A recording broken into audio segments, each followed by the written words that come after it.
విశ్వాసము లేకుండా నీవు దేవుడి మీద ఆధారపడకుండా లోకం మీద మనుషుల మీద ఆధారపడితే దేవుడి కార్యాలు మన జీవితంలో జరగవు.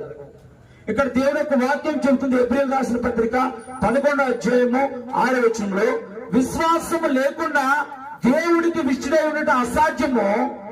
ఆయన ఎద్దుకు వచ్చేవాడు ఆయన ఉన్నాడని, తన్ను వెతుకు వారికి ఫలము దయచేవాడు అని నమ్మవల్లి కదా. మనం హృదయపూర్వకంగా మనం నమ్మాలి.